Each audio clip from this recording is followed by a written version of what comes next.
The earth is dying, everybody's crying. Where's Superman? He's looking for a phone booth. Oh.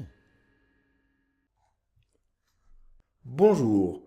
Dans la vidéo précédente, nous avons vu que HE, l'hétérozygosie donnée, peut être vu soit comme un indicateur de la diversité allélique de la population, c'est la probabilité que deux allèles tirés au hasard dans cette population soient différents, soit comme le taux d'hétérozygote attendu sous les hypothèses d'Hardy-Weinberg, qui inclut notamment l'hypothèse de panmixie. Un premier indicateur que nous allons considérer est la statistique F, que l'on appelle aussi l'indice de fixation. F est simplement l'écart relatif entre HE, le taux d'hétérozygote attendu au vu des fréquences alléliques, et HO, le taux d'hétérozygote que l'on observe effectivement au sein de notre population. Il y a deux manières classiques d'écrire cet indicateur F, soit sous la forme HE moins HO que divise HE, soit sous la forme 1 moins HO divisé par HE. Il est facile de voir que les deux écritures sont équivalentes. Dans la seconde formulation, on peut facilement isoler HO et voir que l'on a HO qui est égal à HE que multiplie 1 moins F. Et dans le cas simple où on n'a que deux locus, la valeur de HO va donc être égale à 2PQ que multiplie 1 moins F. Alors on peut se poser la question de l'utilité de cette formule, puisqu'elle nous permet de calculer HO, qui normalement est une valeur que l'on observe, en fonction de paramètres qui sont plus difficiles à obtenir. On peut se demander à quoi ça sert. Alors, pour comprendre à quoi ça sert, on peut remarquer que notre valeur de f est essentiellement liée au régime de reproduction et que du coup, c'est un paramètre qui va être essentiellement commun à l'ensemble de nos locus. Du coup, si dans une expérimentation préliminaire, on a estimé de manière relativement fiable la valeur de f, on va pouvoir s'en servir pour calculer le nombre d'hétérozygotes attendus sur les autres locus. L'avantage par rapport au HE classique, c'est que en utilisant cette formule, on va prendre en compte le fait que notre population a un régime de reproduction qui s'éloigne de la panmixie. On peut donc voir cette formule de HO comme un estimateur amélioré du nombre d'hétérozygotes attendus, une amélioration de HE, qui prend en compte le régime de reproduction. Une des applications est le contrôle du nombre d'hétérozygotes que l'on obtient quand on fait du génotypage à haut débit. Si vous avez un attendu sur votre valeur de f liée au régime de reproduction, vous savez que vous avez un certain nombre d'hétérozygotes, un certain taux d'hétérozygotes attendu dans votre génotypage. Si vous voyez un excès d'hétérozygotes, vous pouvez supposer qu'il y a eu un problème lors du génotypage et que par exemple, vous avez mélangé deux gènes qui étaient paralogues en les mettant ensemble, ce qui fait que vous voyez de l'hétérozygosie, là où en fait vous avez de la paralogie. Dans le cas le plus simple, où le locus que l'on considère n'a que deux allèles, HE vaut 2PQ. Et l'on a, du coup, HO qui vaut 2PQ que multiplie 1 moins F. Si les valeurs de F sont négatives, c'est que HO est plus grand que HE. On a donc un excès d'hétérozygotes au sein de notre population. Si par contre les valeurs de F sont positives, c'est que HE est plus grand que HO. On a donc un déficit d'hétérozygotes au sein de notre population par rapport à ce qui serait attendu en panmixie. Les valeurs de F peuvent donc être positives ou négatives, et elles sont comprises entre -1 et +1. Et nous allons voir sur deux petits exemples ces cas extrêmes où les valeurs de f vont être -1 et 1. Si l'on considère une petite population de 10 individus diploïdes, avec 5 individus homozygotes rouge-rouge et 5 individus homozygotes bleu-bleu, la fréquence P de l'allèle rouge vaut 0,5, tout comme celle de l'allèle bleu. HE vaut donc 2PQ, c'est-à-dire 2 fois 0,5 fois 0,5, ce qui nous donne 0,5. On retrouve cela en utilisant la formule générique de 1 moins la somme des PI carrés. Avec ce calcul, on a 1 moins 0,5 au carré moins 0,5 au carré, ce qui nous redonne bien HE égale 0,5. HO, le nombre d'hétérozygotes effectivement observés dans cette population, vaut lui 0, puisque les 10 individus de cette population sont tous homozygotes. On n'a aucun hétérozygote. Notre indicateur F égale 1 moins HO divisé par HE vaut donc 1 dans ce cas extrême où l'on n'observe aucun hétérozygote dans la population. Si maintenant on considère une seconde population, ayant exactement les mêmes fréquences alléliques que la première, mais où cette fois, tous les individus sont hétérozygotes. Comme on a les mêmes fréquences alléliques, on ne modifie pas la valeur de HE, qui vaut toujours 0,5. Par contre, HO vaut lui maintenant 1, puisque tous nos individus sont hétérozygotes. Notre indicateur F égale 1 moins HO divisé par HE vaut donc, dans ce cas, 1 moins 1 que divise 0,5, ce qui fait 1 moins 2. Et on a donc un F à moins 1. On peut vérifier que ce sont les deux valeurs extrêmes de F. Et F varie donc bien entre moins 1 et 1. Les valeurs proches de moins 1 indiquent un excès fort d'hétérozygotes dans la population, tandis que les valeurs proches de 1 indiquent, elles, un excès fort d'homozygotes dans la population. On peut établir un lien direct entre F, l'indice de fixation, et le taux d'autofécondation au sein de la population étudiée.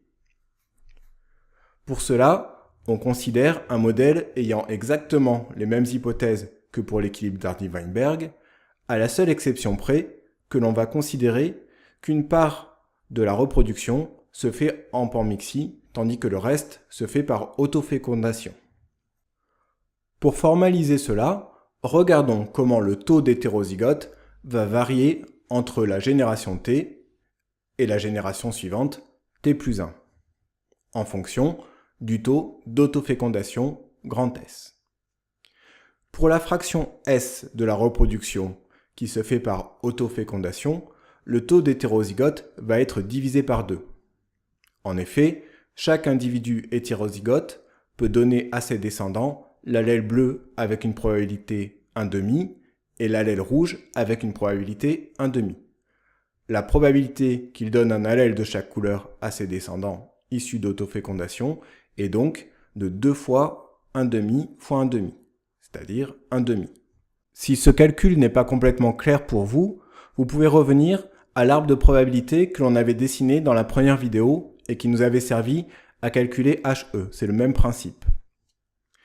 Pour la partie autofécondation, on aura donc un taux d'hétérozygote qui sera S fois le HO de la génération T divisé par 2.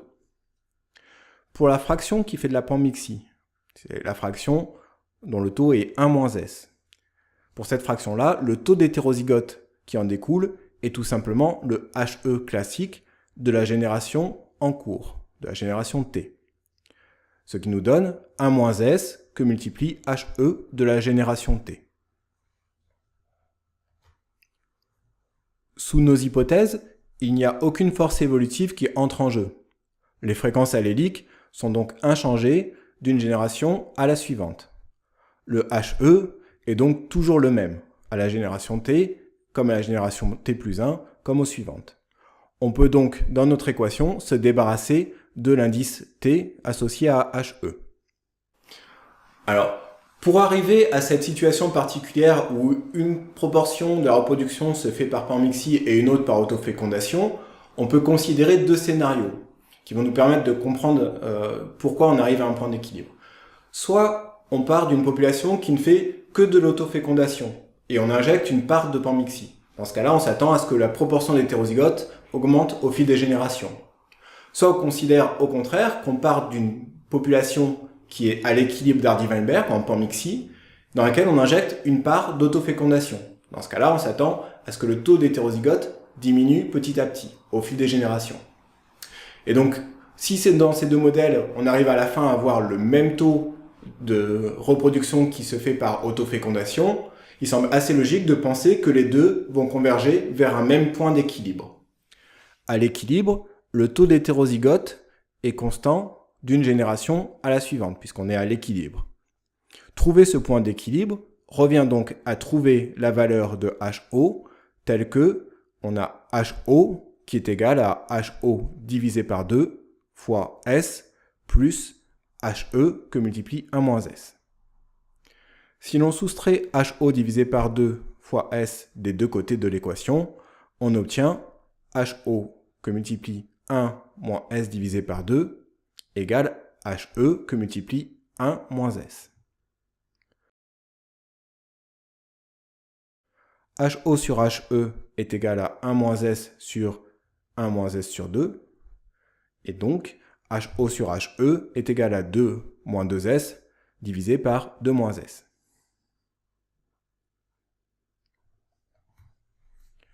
On peut maintenant facilement injecter ce terme dans la définition de F. F est égal à 1 moins HO divisé par HE, ce qui nous donne 1 moins 2 moins 2S divisé par 2 moins S. Le terme 1 peut être vu comme 2 moins S que divise 2 moins S. C'est trivial, mais ça nous permet de mettre sur le même dénominateur. On obtient donc F égale 2 moins S divisé par 2 moins S moins 2 moins 2S sur 2 moins S. C'est-à-dire F est égal à S que divise 2 moins S. S étant un taux d'autofécondation, il peut a priori varier entre 0 et 1, ce qui nous donne, selon cette équation, que F peut varier lui aussi entre 0 et 1. Alors ça peut sembler étrange puisqu'on a vu dans la diapositive précédente que F pouvait varier entre moins 1 et 1. Et maintenant, on trouve que F ne peut varier qu'entre 0 et 1. Pour expliquer ce qui semble être un paradoxe, il faut revenir sur les hypothèses que nous venons de faire ici. Sur cette diapositive, le HO ne correspond pas à de l'hétérozygosie que l'on observe effectivement au sein d'une population, mais à l'hétérozygosie que l'on s'attend à observer dans une population évoluant selon les hypothèses que nous avons formulées, et qui sont des hypothèses fortes.